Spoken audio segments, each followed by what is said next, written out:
I know you say you believe that the committee is illegitimate. Does that mean that you will not comply with the subpoena? Well, I haven't even seen the subpoena, so how can I really can't tell you whether I'm going to comply or not. Will you comply with that subpoena from the January 6th Commission?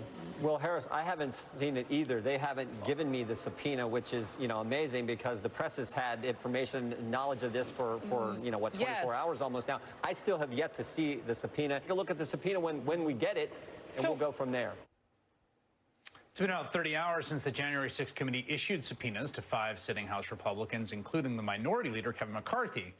And as you can see, they keep dodging the simple question of whether they will comply with subpoenas and appear before the committee investigating the insurrection. Today, Speaker Nancy Pelosi was asked about the subpoenas and whether she was worried about reciprocation if Republicans were to take over the chamber in November. She responded, quote, "We are seeing the truth, we are seeking the truth, and we are not going to be cowards about it." Congressman Pete Aguilar is a Democrat of California. He serves on the January 6th committee, and he joins me now. Congressman, good to have you. I suspect that at some point those subpoenas will make their way into the possession of the 5 individuals so subpoenaed, and they won't be able to say that they haven't gotten it yet and have to make a decision. How do you interpret the delay in them answering the question? Well, the bottom line is that they have received these. They and their offices have taken receipt of these. Whether they've physically seen them or not is between them and their offices, but they've acknowledged that receipt. But this is beside the point, because this is exactly what Republicans do when it comes to tough questions, just like Jim Jordan answered that interview months ago about when he talked to President Trump that day, whether he talked to President Trump on the 6th. And well, gosh, I don't know. I don't remember. Maybe I talked to him a little here, a little there. So the bottom line is this is about accountability. In order for us to seek the truth and to ensure that we're doing everything we can and that we can look the American public in the eye and to tell them that we turned over every rock to seek the truth, we needed to take this step.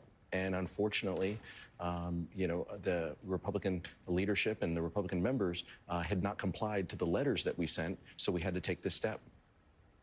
This is the characterization of this step in Politico, a story by Nicholas Wu and Kyle Cheney, both of whom we've had on the program frequently to talk about this. The January 6th select panel subpoenas of 5 House Republicans are a huge risk by any measure. It could fail to yield new evidence while piling additional stress on an institution already buckling under partisan strain. Do you agree with that characterization? Well, I agree that the institution should be protected. In order to protect the institution, we should have rules, and our committees have subpoena power. We should not go around and defy those subpoenas. Those are lawful subpoenas, and so the members should come forward. And keep in mind, again, they had letters. They had an opportunity to come address us before we took this step. They chose not to, but we have rules and we have laws in our country. And individuals, you and I, if we received a subpoena, would have to comply. And so it's unfortunate that they have felt otherwise. And it's our hope, that expectation that they provide evidence and show up.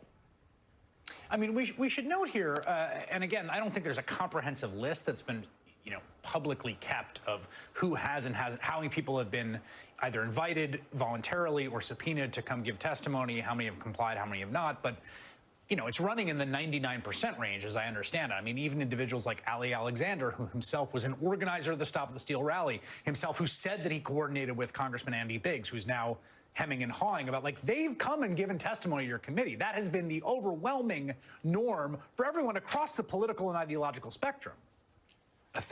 Nearly 1,000 individuals through interviews and depositions have come forward and given us testimony. That's exactly right. Just a few Trump loyalists are the ones who have not complied. Steve Bannon, Mark Meadows, Jeffrey Clark, those types of individuals. So, the overwhelming number of people who know what happened, know things about what happened on January 6th, and have given us insight, have come forward, including a number of White House aides. And so I think it speaks volumes that these members have so far not come before us and not shared what they know about a violent attack on the Capitol, where 5 Capitol police officers, lost their lives.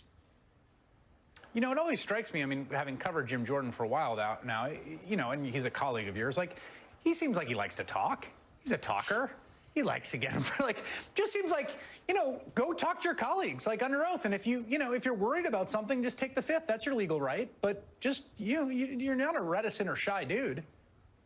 It really begs the question that, why wouldn't they come forward? Why haven't they? Why didn't they respond to those letters? And in the letters, we were very clear that, they know information about what happened. We were very specific, and we would be, happy and willing to talk with them about the scope of the questions that we plan. And that is not unusual for this type of discussion. So, but it does beg the question, what are they hiding? And I think it's on us, it's on this, nonpartisan committee to find out the truth. Well, I personally have come to the conclusion the best way to own the libs, stick it in all our faces, is for them to show up and talk to you guys. And I hope they hear that loud and clear. Nothing would make me feel more owned than for them to talk to you. Congressman Pete Aguilar, thank you very much. Thanks so much, Chris.